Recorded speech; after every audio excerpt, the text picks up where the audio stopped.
నమస్తే. ఉపాధ్యాయ అర్హత పరీక్షకు సంబంధించిన మనోవిజ్ఞాన శాస్త్రపరమైన అంశాలు, చైల్డ్ డెవలప్మెంట్ అండ్ పెడగాగికి సంబంధించి మనం విభిన్న అంశాలని పరీక్ష దృష్ట్యా పరిశీలిస్తూ ఉన్నాం. ఇందులో భాగంగా ఈ సెషన్లో మనం అత్యంత ప్రధానమైనటువంటి పాఠ్యాంశము అభ్యసనం అంటే లెర్నింగ్ అంటాం. లెర్నింగ్కి సంబంధించి ముఖ్య అంశాలని ఈ సెషన్లో చర్చించే ప్రయత్నం చేద్దాం. డియర్ పార్టిసిపెంట్స్, ఈ అభ్యసనము అని అన్నది మన పరీక్షలో చాలా ముఖ్యమైనటువంటి అంశం. అంటే మొత్తం ఉపాధ్యాయ అర్హత అని అన్నది పిల్లల్ని అర్థం చేసుకోవడం, వారి మూర్తిమత్వ విధానాలను పరిశీలించడం అన్న అంశాల ఆధారంగా పిల్లలు ఎలా నేర్చుకుంటారు, అసలు అభ్యసనం అంటే ఏమిటి, అభ్యసనానికి తోడ్పడేటువంటి కారకాలేంటి, ఏ ఏ అభ్యసన సిద్ధాంతాలను శాస్త్రవేత్తలు ప్రతిపాదించారు, వాటిని తరగతి గదిలో ఎలా అన్వయం చేసుకోవాలి, అభ్యసన జరిగే విధానంలో ఎదురయ్యేటువంటి ఆటంకాలను అధిగమించడం కోసం విద్యార్థి, ఉపాధ్యాయుడు, పాఠశాల ఎలాంటి కృత్యాలను చేపట్టాలి, అభ్యసన రేఖలు అంటే ఏంటి, అభ్యసన బదలాయింపు అంటే ఏంటి, ఇలాంటి అంశాలన్నీ కూడా మనం అభ్యసనం అన్న పాఠంలో చర్చిస్తాం. సాధారణంగా ఈ పాఠ్యాంశం నుంచి వచ్చేటువంటి ప్రశ్నలన్నీ దాదాపు ప్రత్యక్షంగానే కనిపిస్తాయి, కొన్నిటికి అనువర్తనాలు కూడా ఉంటాయి. అంచేత మనం పరీక్షకి సంసిద్ధులయ్యే సందర్భంలో కాన్సెప్ట్ని అర్థం చేసుకున్నట్లయితే దానిని ఉదాహరణకి అన్వయం చేసుకుని అర్థం చేసుకునే ప్రయత్నాన్ని చేయవచ్చు అన్నమాట. కాబట్టి మన పాఠంలో అభ్యసనం అన్నటువంటిది చాలా ప్రధానమైన అంశము. దీనిలోంచి చాలా ఎక్కువ సంఖ్యలో ప్రశ్నలు రావడానికి అవకాశం ఉంది. కాబట్టి మనం ముందుగా అభ్యసనం అంటే ఏమిటి, దానిని విభిన్న మనోవిజ్ఞాన శాస్త్రవేత్తలు ఎలా నిర్వచించారు అన్న విషయాల్ని తెలుసుకునే ప్రయత్నం చేద్దాం. ఈ పాఠ్యాంశంలో అభ్యసనము అంటే సాధారణంగా మనం ఏమంటామంటే పుట్టుకతో ప్రతి వ్యక్తికి కొన్ని లక్షణాలు వచ్చుంటాయి. అంటే జన్మతః సంప్రాప్తించినటువంటి లక్షణాలు.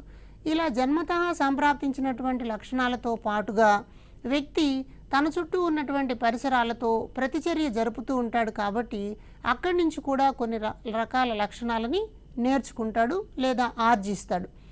ఇలా పుట్టుకతో ఉన్న సహజమైనటువంటి లక్షణాలతో పాటు పరిసరాల నుంచి కూడా లక్షణాలను పొందడాన్ని మనం సాధారణ అర్థంలో అభ్యసనం అని చెప్పవచ్చు.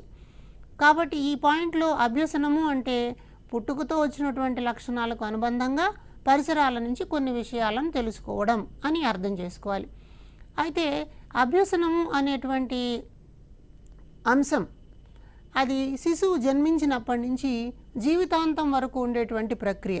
కారణం ఏమిటి అంటే వ్యక్తిలో ఉన్నటువంటి సహజాతాలు, వ్యక్తిలో పుట్టుకతో వచ్చినటువంటి అంశాలతో పాటు వాటిని మనము నిరంతరం మన చుట్టూ ఉన్న పరిసరాలతో ప్రతిచర్య జరుపుతూ ఉంటాం. కాబట్టి విభిన్న సన్నివేశాల్లో పాల్గొని వేరువేరు అనుభవాలను పొందుతూ వాటిలో కొంత మార్పు తెచ్చుకోవడానికి ప్రయత్నం చేస్తూ ఉంటాం.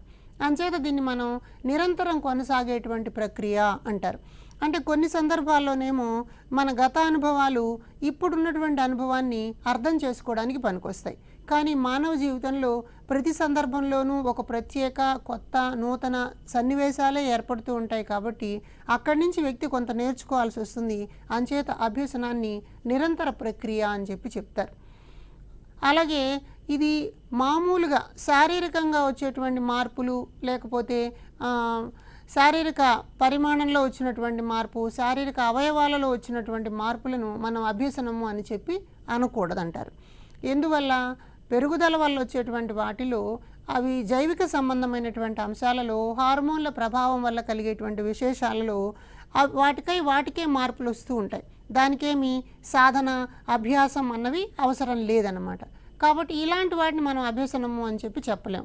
అది మార్పే అయినప్పటికీ కూడా ఆ మార్పు వెనకాల సాధన, ప్రేరణ ఇలాంటివి ఏమీ ఉండవు. కాబట్టి అది అభ్యసనం కాదు అని గుర్తుపట్టాలి. ఈ పాయింట్ మీద కూడా మనకి గతంలో చాలాసార్లు ప్రశ్నలు అడుగున్నారు. ఈ క్రింది వానిలో అభ్యసనం కానిది ఏది అని అంటారనమాట. అభ్యసనం కానిది ఏది అంటే పెరుగుదల వల్ల వచ్చేటువంటి మార్పు అని చెప్తారు. కాబట్టి అభ్యసనం గురించి మనం అర్థం చేసుకునే సందర్భంలో అభ్యసనము అన్న భావాన్ని ఎలా చూడాలి అంటే అనుభవము, శిక్షణ ఇవి రెండూ దానికి అవసరమవుతాయి. ఒక సన్నివేశంలో పాల్గొనాలి. ఆ సన్నివేశంలో పాల్గొనడం ద్వారా వ్యక్తి కొన్ని విషయాలను నేర్చుకుంటాడు. దాన్ని కొంత శిక్షణ పొందుతాడనమాట, ప్రాక్టీస్ చేస్తాడు, అభ్యాసం చేస్తాడు. అందువల్ల వచ్చేటువంటి శాశ్వతమైన మార్పుని మనం అభ్యసనం అనవచ్చు అంటారు. అంటే అభ్యసనం రావాలి అని అంటే ఇక్కడ 3 ప్రధాన అంశాలు ఉండాలి. ఒకటి అనుభవాలు ఉండాలి, దానికి తగినటువంటి శిక్షణ ఉండాలి, అది ఒక శాశ్వతమైన మార్పుగా ఏర్పడాలి. తరగతి గదిలో కల్పించేటువంటి అభ్యసన అనుభవాలన్నీ కూడా ఇలాంటి ప్రాతిపదికల మీదనే ఉంటాయి. అదే కాకుండా పాఠశాల బయట జీవితంలో విభిన్న సన్నివేశాల్లో నేర్చుకునే అన్నీ కూడా అభ్యసనాల కిందకే వస్తాయి. ఏదైనా ఒక పనిని మనం నేర్చుకున్నప్పుడు ఆ పనిని కొంత శిక్షణ, కొంత అనుభవం. ఉదాహరణకి స్క్రూ డ్రైవర్ను ఉపయోగించి మరచీలను ఊడదీయడం లేదా బిగించటం ఉందనుకోండి. దానిని బిగించాలి అంటే స్క్రూ డ్రైవర్ని ఎలా పట్టుకోవాలి, ఏ దిశలో తిప్పితే స్క్రూ డ్రైవరు మర లోపలికి దిగుతుంది, ఏ దిశలో తిప్పితే బయటకు వస్తుంది. కాబట్టి దీనికి కొంత శిక్షణ అన్నది అవసరం అవుతుంది. తర్వాత పలుమార్లు చేయడం వల్ల అక్కడ అనుభవం అన్నది పెరుగుతుంది. ఒకసారి ఆ పని చేయడం మనకు వచ్చిన తర్వాత ఎప్పుడైనా సరే సునాయాసంగా మనం స్క్రూ డ్రైవర్ ఉపయోగించి మరమేకుని బిగించడం లేదా ఊడదీయడం చేయగలుగుతాం. కాబట్టి ఇది ఒక శాశ్వతమైన మార్పులాగా ఆ నైపుణ్యం మనలో ఉండిపోతుంది. కాబట్టి అనుభవాలు, శిక్షణల వల్ల వచ్చేటువంటి శాశ్వతమైన మార్పుని అభ్యసనం అని చెప్పి చెప్తారు. అలాగే మరొక అంశాన్ని మనం ఇక్కడ చూడవచ్చు. ఏదైనా ఒక సన్నివేశంలో పాల్గొన్నప్పుడు లేదా ఒక అనుభవాన్ని గ్రహిస్తున్నప్పుడు ఆ సన్నివేశంలోకి వెళ్ళక ముందు ఉండేటువంటి ప్రవర్తన, దీన్ని మనం ఎంట్రీ బిహేవియర్ అంటాం. సన్నివేశంలో పాల్గొన్న తర్వాత కొన్ని అంశాలను తెలుసుకొని సన్నివేశంలోంచి బయటకు వచ్చిన తర్వాత దాన్ని ఎగ్జిట్ బిహేవియర్ అంటాం అన్నమాట. ఈ ఎంట్రీ బిహేవియర్కి, ఎగ్జిట్ బిహేవియర్కి మధ్యన ఉన్నటువంటి వ్యత్యాసాన్ని అభ్యసనం అని చెప్పి అంటారు. అంటే ఉదాహరణకి ఒక వ్యక్తి మొట్టమొదటిసారిగా ఒక పిల్లవాడు బొంగరంతో ఆట ఆడడం చూడడానికి వెళ్ళాడు. మొదటిసారిగా బొంగరాల ఆటను చూస్తున్నాడు. కాబట్టి మొదట్లో పిల్లవాడు అక్కడికి వెళ్ళినప్పుడు తొలి ప్రవర్తనలో ఏం కనిపిస్తుంది, వాడికి బొంగరం ఆట అన్న పేరు మాత్రమే తెలుసు, బొంగరం యొక్క ఆకారం తెలుసు. కానీ బొంగరాన్ని ఎలా పట్టుకోవాలి, దానికి దారాన్ని ఎలా చుట్టాలి, ఏ దిశలో ఎంత వేగంగా నేల మీదకు విసిరేయాలి, ఇవన్నీ కూడా అక్కడ ఆట ఆడడం ద్వారా, పాల్గొనడం ద్వారా చేస్తాడు. కాబట్టి ఆట అయిపోయిన తర్వాత వ్యక్తికి బొంగరం గురించినటువంటి, బొంగరం ఆట గురించినటువంటి విషయాలన్నీ వస్తాయన్నమాట. కాబట్టి దాన్ని మనం తుది ప్రవర్తన అంటాం. తొలి ప్రవర్తనకి తుది ప్రవర్తనకి మధ్య ఉండేటువంటి వ్యత్యాసాన్ని అభ్యసనం అని చెప్పి చెప్తారు. కాబట్టి అభ్యసనంలో ఒక సన్నివేశం ఉండడం అన్నది అవసరంగా ఇక్కడ మనకు కనిపిస్తుంది. అయితే ఇంకొక పాయింట్ ఏమంటారంటే, అభ్యసన ద్వారా వచ్చేటువంటి ప్రవర్తన మార్పు శాశ్వతంగా ఉంటుంది అంటారు. కాబట్టి ఒక ప్రవర్తనలో వచ్చేటువంటి మార్పులాగా మనం అభ్యసనాన్ని గమనించవచ్చు. అంటే జస్ట్ విషయాలను తెలుసుకోవడం మాత్రమే కాకుండా ఆ తెలుసుకున్నటువంటి సమాచారము లేదా విషయము తను అర్థం చేసుకుని నైపుణ్యంగా మార్చుకుని తన సంజ్ఞానాత్మక వికాసంలోకి దాన్ని తీసుకుని, అంటే దాన్ని మనసులోకి తీసుకుని దానిని తన ప్రవర్తనలో కూడా వ్యక్తం చేయగలిగితే అప్పుడు దాన్ని మనం అభ్యసనం అంటాం. ఇది శాశ్వతంగా కనిపిస్తుంది అంటారు.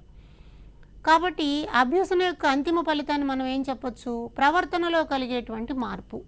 ప్రవర్తన అంటే నడక, మాట తీరు, హావభావాలు, ఆలోచన శక్తి ఇవన్నీ కూడా సమ్మిళితమై ఉంటాయి. కాబట్టి ఒక వ్యక్తి ఒక విషయాన్ని నేర్చుకున్నాడు అంటే అది అతని మాటల ద్వారా, చేతల ద్వారా రిఫ్లెక్ట్ అవుతూ కనిపిస్తుంది అన్నమాట. కాబట్టి మనం చాలా సందర్భాల్లో చూస్తాం.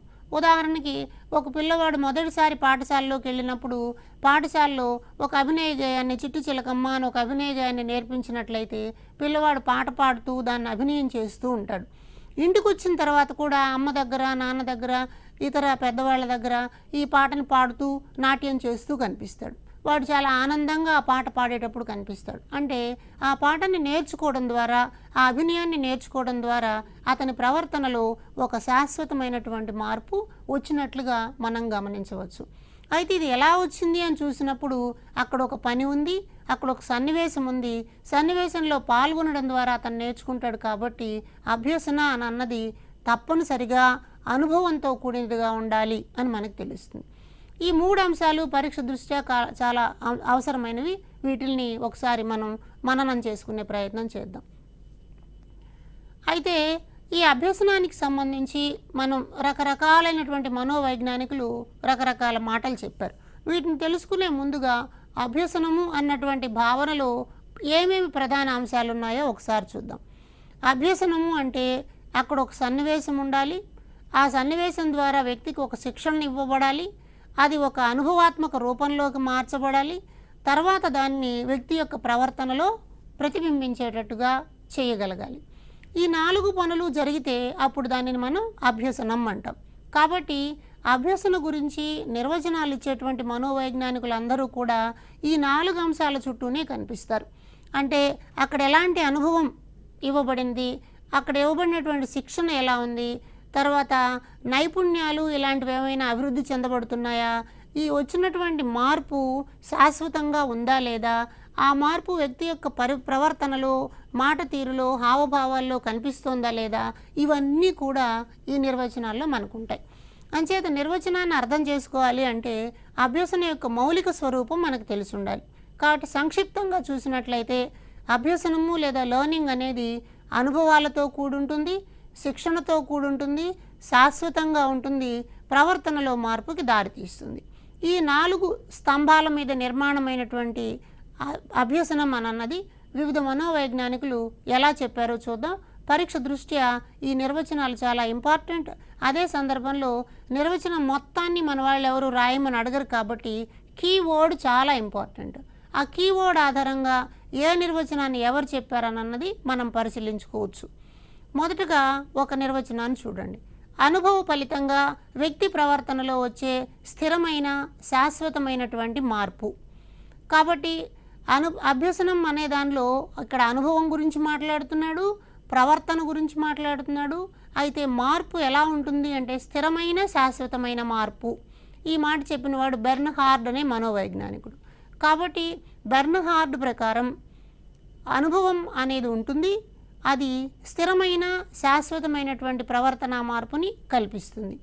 అందరు ఇలాంటి నిర్వచనాలే చెప్తారు. ఎవరేం చెప్పారనేది మనం కన్ఫ్యూజ్ కాకుండా, ఆ టెర్మినాలజీ ఇంపార్టెంట్ కాబట్టి బెర్న్హార్డ్ అనగానే మనం ఏం గుర్తుపెట్టుకోవాలి, స్థిరమైన శాశ్వతమైన మార్పు.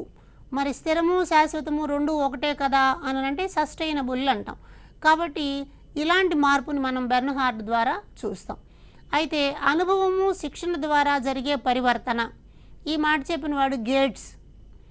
అనుభవాన్ని శిక్షణని ఇచ్చినప్పుడు ఒక పరివర్తన జరుగుతుంది. అంటే పరివర్తన అంటే మార్పు.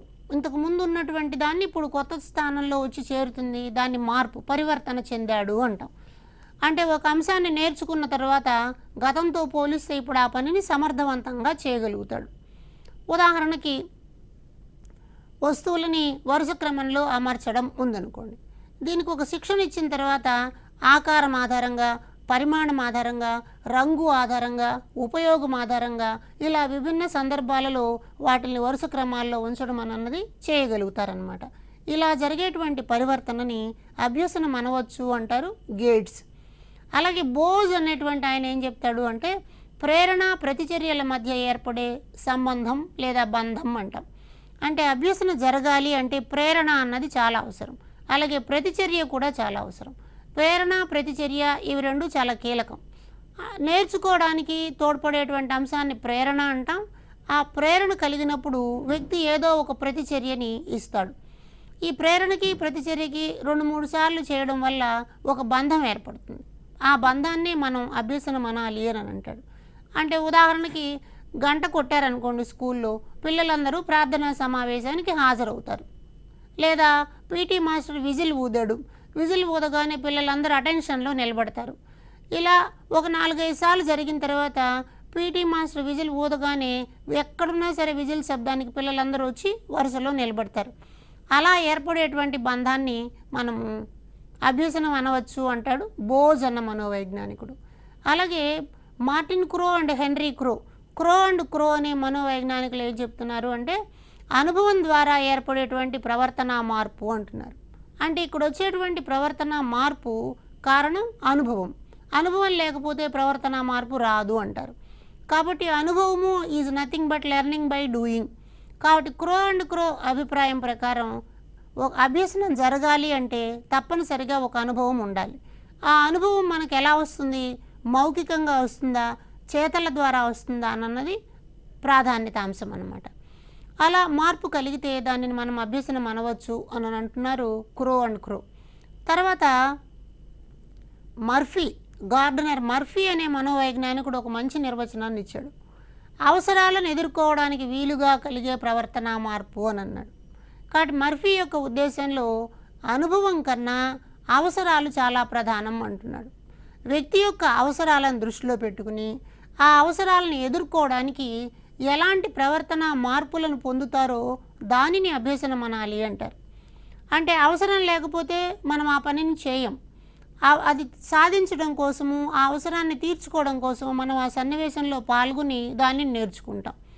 ఉదాహరణకి విమానం ద్వారా మాత్రమే ప్రయాణం చేసి వేగంగా ఒక నగరానికి చేరాలి అన్న లక్ష్యం ఉన్నప్పుడు, తొలిసారిగా విమానం ఎక్కాలి అని అనుకున్నప్పుడు అది అవసరంగా మారింది.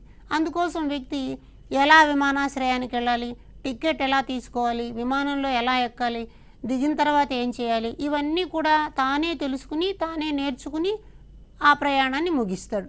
అంచేత అవసరం మన అన్నది చాలా ఇంపార్టెంట్. అందుకనే మనకి తరగతి గది బోధనాభ్యసనలో పిల్లలకి కల్పించేటువంటి అభ్యసన కృత్యాల యొక్క లక్షణము అంటారు. ఆ అభ్యసన కృత్యం తప్పనిసరిగా అవసరాన్ని కలిగించేదిగా ఉండాలి. అందుకని దీన్ని మనం అర్జ్ క్రియేటింగ్ యాక్టివిటీస్ అంటాం. అర్జ్ క్రియేషన్ అంటే కోరిక లేదా అవసరం, దానిలో తప్పనిసరిగా పాల్గొనాలన్నటువంటి సన్నివేశం ఉండేలాగా ఉంటే దాన్ని మనం అవసరం అంటాం. అవసరం కలిగినప్పుడు వ్యక్తి సన్నివేశంలో పాల్గొంటాడు, తనకున్న శక్తి సామర్థ్యాలన్నింటినీ గరిష్టంగా ఉపయోగించే ప్రయత్నం చేస్తాడు, ఇతరులతో సంబంధాలను ఏర్పరచుకుంటాడు, సమాచారాన్ని సేకరించుకుంటాడు, దాన్ని విశ్లేషించుకుంటాడు, తద్వారా జ్ఞానాన్ని పొందుతాడు. అది ప్రవర్తనకు దారితీస్తుంది అని. కాబట్టి మర్ఫీ నిర్వచనం చాలా విస్తృతమైనటువంటి అర్థంలో మనకు కనిపిస్తుంది. అలాగే మరొక నిర్వచనాన్ని మనం చూసినట్లయితే, స్మిత్ అన్న మనోవైజ్ఞానికుడు అభ్యసనానికి ఒక కొత్త అర్థాన్ని ఇచ్చే ప్రయత్నం చేశాడు. ఈయన ఏమంటాడు అంటే, అభ్యసన ద్వారా కొత్త ప్రవర్తన ఒకటి నేర్చుకోవడం జరుగుతుంది అంటాడు. అంటే ఇంతకు ముందు లేనటువంటి ప్రవర్తన ఇప్పుడు రావడం అన్న జరుగుతుంది. ఉదాహరణకు ఒక పిల్లవాడు 2వ ఎక్కను నేర్చుకున్నాడు అనుకుందాం. ఈ నేర్చుకునే క్రమంలో గతంలో వాడికి నంబర్లు మాత్రమే తెలుసు, 1 నుంచి 100 వరకు నంబర్లు తెలుసు, ఏవో చిన్న చిన్న ఒకంకె సంకలన వ్యవకలనాలు తెలుసు. ఇప్పుడు కొత్తగా అతను 2వ ఎక్కాన్ని నేర్చుకున్నాడు. దానిలో కొన్ని సంబంధాలను గుర్తించాడు. ఒక 2 అన్నటువంటి దాన్ని ప్రతిసారి 2 రెట్లు పెంచుకుంటూ పోతూ ఉంటే కొత్త నెంబర్లు ఏర్పడతాయి. వాటి మధ్యన వ్యత్యాసం 2గా ఉంది. ఇవన్నీ 2తో కూడినటువంటి సంబంధం కలిగిన అంశాలు, ఇలాంటివన్నీ గుర్తిస్తాడనమాట. కాబట్టి కొత్త ప్రవర్తనని నేర్చుకున్నాడు. ఈ కొత్త ప్రవర్తనను నేర్చుకోవడంలో పాత ప్రవర్తన ఒక్కొక్కసారి వదిలేయాల్సి రావచ్చు, లేదా అది బలపరచబడి కూడా ఉండొచ్చు. 2వ ఎక్కను నేర్చుకుంటున్నటువంటి పిల్లవాడు 2కు 2 కలిపితే 4 అయింది, 2ని 3 సార్లు కూడితే 6 అయింది, 2 4 సార్లు కూడితే 8 అయింది అని ఒక కొత్త ప్రవర్తనను నేర్చుకున్నాడు. కానీ ఇంతకుముందు ఏం చేశాడు, 2 కింద 2 వేసి దానికి మొత్తం 4 అవుతుందని, లేకపోతే 4 కింద 2 వేసి మొత్తం 6 అవుతుందని కూడడం మాత్రమే తెలుసు. కాబట్టి ఇప్పుడు ఆ కూడికలో నేర్చుకున్నటువంటి పాత ప్రవర్తన ఈ ఎక్కను నేర్చుకోవడం ద్వారా బలపడేటువంటి అవకాశం ఉందన్నమాట. అలాగే ఇంతకుముందు కూడడం కోసం అతను రాళ్ళు, పుల్లలు ఇలాంటి వాటిని ఉపయోగించేవాడు. ఇప్పుడు ఎక్క నేర్చుకోవడం వల్ల 2ను 3 సార్లు కూడితే 6 వస్తుంది అని చెప్పేయగలుగుతున్నాడు. కాబట్టి గతంలో ఉపయోగించినటువంటి పుల్లల ఆధారంగా చేసే, రాళ్ళు ఆధారంగా చేసేటువంటి కూడికని ఇప్పుడు వదిలేశాడనమాట. అది అంటే మనకి కొత్త ప్రవర్తన నేర్చుకునే సందర్భంలో పాత ప్రవర్తనని బలపరచవచ్చు లేదా వదిలివేయవచ్చు, 2 ఉంటాయి అని చెప్పాడు స్మిత్ అన్న మనోవైజ్ఞానికుడు. ఇలాంటి నిర్వచనాల మీదనే ఎక్కువగా అప్లికేషన్ తరహా ప్రశ్నలు వస్తూ ఉంటాయి. ఉదాహరణకి ఇప్పుడు మనం అనుకున్న దాన్నే చూస్తే, 2వ ఎక్కం నేర్చుకున్న పిల్లవాడు రాళ్ళు, పుల్లలు ఉపయోగించి కూడిక చేయడాన్ని మానివేశాడు అని అంటే, కొత్తది నేర్చుకున్నప్పుడు పాతది మానివేశాడు అంటే హెన్రీ స్మిత్ ప్రకారం అభ్యసనం జరిగింది అని అర్థం అన్నమాట. కాబట్టి ప్రశ్నలు ఇలా ఉంటాయి. హెన్రీ స్మిత్ ప్రకారం అభ్యసనం జరగడం అనగా 2వ ఎక్కను నేర్చుకున్న పిల్లవాడు రాళ్ళు, పుల్లలతో 2తో కూడికలు చేసే విధానాన్ని మానివేయడం, లేదా అంకెల కూడికకు ఎక్కానికి సంబంధం ఉంది అని గుర్తించడం, ఇలాంటివి జరుగుతాయన్నమాట, కొత్త పాతల మధ్యన సంబంధాలు. అలాగే చాలా ముఖ్యమైన మరొక నిర్వచనాన్ని మనం చూద్దాం. పునర్బలనం చెందిన ఆచరణ వలన ప్రవర్తనలో ఏర్పడే దాదాపు శాశ్వతమైన మార్పు. ఇది డెసకో, క్రాఫర్డ్ అనేటువంటి 2 మనోవైజ్ఞానికులు చెప్పారు. చాలాసార్లు మనకి టెట్లోను, డిఎస్సిలోను వచ్చినటువంటి డైరెక్ట్ డెఫినేషన్ ఇదన్నమాట.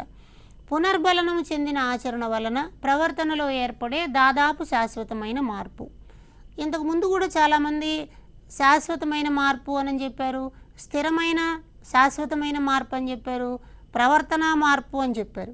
అయితే డెసకో క్రాఫోర్డ్ ఏమంటున్నారంటే ప్రవర్తనలో ఇలాంటి ఒక శాశ్వతమైన మార్పు రావాలి అని అంటే అది ఆచరణాత్మకమైన పని ద్వారా రావాలి అంటారు. ఆచరణాత్మకము అంటే దాన్ని పలుమార్లు చేస్తూ ఉండడం అని. అది ఎలా ఉండాలి? పునర్బలనం చెందినదిగా ఉండాలి. అది రీఎన్ఫోర్స్ చేయబడుతూ ఉండాలి. ఒకసారి చేశాక మళ్ళా చేయడానికి ప్రోత్సాహం ఇచ్చే ప్రయత్నం చేస్తే అప్పుడు అది శాశ్వతమైన మార్పు అవుతుంది అంటారు. ఉదాహరణకి అక్షరాలు, అంకెల కార్డులు ఉన్నాయనుకుందాం. కా అనే అక్షరాన్ని గుర్తించడం కోసము కడవ బొమ్మ ఉండేటువంటిది, కలప, కమలం ఇలాంటి బొమ్మలు ఉండేటువంటి కార్డులను చూపించి ఆ కార్డు ద్వారా ఈ అక్షరాన్ని గుర్తించే ప్రయత్నం చేశారనుకుందాం. ఒక 2-3 సార్లు కార్డు కా అనే కార్డులో కడవలో మొదటి అక్షరం కా అయి ఉంటుంది, కలపలో మొదటి అక్షరం కా అయి ఉంటుంది అని అభ్యాసం జరిగిన తర్వాత కమలం అనేటువంటి కార్డును చూపించినా కూడా అందులో మొదటి అక్షరం కా అంది అని చెప్పి గుర్తించగలుగుతారు. కాబట్టి దీనిని మనం పునర్బలనం చేస్తాం. వెరీ గుడ్, ఒకటోది బాగా చేసావు, ఇప్పుడు రెండవ కార్డును చూసి కా ఎక్కడ ఉందో గుర్తించు, నెక్స్ట్ మూడవది వర్ణమాలలో కా ఎక్కడ ఉందో గుర్తించు, తర్వాత మన తరగతి గదిలో కా అన్న పేరుతో ఉండేటువంటి పిల్లలు ఎవరున్నారో వాళ్ళ పేరేమిటో గుర్తించు.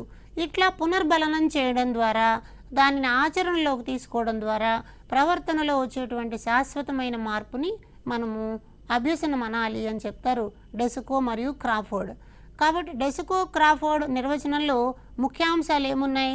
విషయాన్ని పునర్బలనం చెందించాలి, దాన్ని ఆచరణలోకి తీసుకురావాలి, అప్పుడు మాత్రమే అది ఒక ప్రవర్తన మార్పు అవుతుంది, ఏర్పడినటువంటి మార్పు శాశ్వతంగా ఉంటుంది అని చెప్పి తెలుస్తుంది అన్నమాట. అలాగే హంటర్ అన్న మనోవైజ్ఞానికుడు చెప్పిన నిర్వచనాన్ని చూద్దాం. హంటర్ ఏమంటారంటే అనుభవము, శిక్షణ ద్వారా ప్రవర్తనలో వచ్చేటువంటి మార్పు. ఇందాకేమో పునర్బలనం చెందాలి, ఆచరణ ఉండాలి అని అన్నాం. ఇప్పుడు ఈయనేమంటున్నాడు? అది అనుభవం ఉండాలి, శిక్షణ ద్వారా రావాలంటున్నారు. శిక్షణ ఇవ్వడం ద్వారా మాత్రమే అనుభవం కలుగుతుంది. అనుభవాలు ఏర్పడాలి అంటే శిక్షణనివ్వాలి. ఇవి రెండు ఒకదానితో ఒకటి సంబంధం కలిగినటువంటి అంశాలు. కాబట్టి అనుభవము, శిక్షణ రెండు సమిష్టిగా ఉన్నప్పుడు, రెండు కలిపి ఒకదానితో ఒకటి ప్రయాణం చేస్తున్నప్పుడు వ్యక్తిలో ఒక మార్పు దారి తీయడానికి అవకాశం ఉంది అంటాడు హంటర్. అంచేత తరగతి గదిలో, పాఠశాలలో, పాఠశాల బయట, పాఠశాలలో ఉన్నటువంటి విభిన్న సన్నివేశాల్లో, అది ప్రయోగశాల, గ్రంథాలయము, ఆట స్థలము, తర్వాత సెమినార్ ప్లేసు, వర్క్ ప్లేస్, ఇలాంటి వాటన్నిటిలోనూ పిల్లల అనుభవాలని పొందాలి. అలాంటి అనుభవాల ద్వారా పిల్లల్లో ఒక శాశ్వతమైన మార్పు వస్తుంది అని చెప్తారు హంటర్. అలాగే మరొక అంశాన్ని చూద్దాం. అంతర్గత ప్రవృత్తితో సంబంధం లేకుండా ఏర్పడే స్థిరమైన ప్రవర్తన మార్పు. ఇది ఒక వెరైటీ డెఫినేషన్ అన్నమాట. అంతర్గత ప్రవృత్తితో సంబంధం లేకుండా అంటే వ్యక్తిగతంగా పుట్టుకతోనే కొన్ని అంశాలు ఉంటాయి, అంటే కొన్ని సహజ సామర్థ్యాలు, వైఖరులు ఇట్లాంటివి ఉంటాయన్నమాట.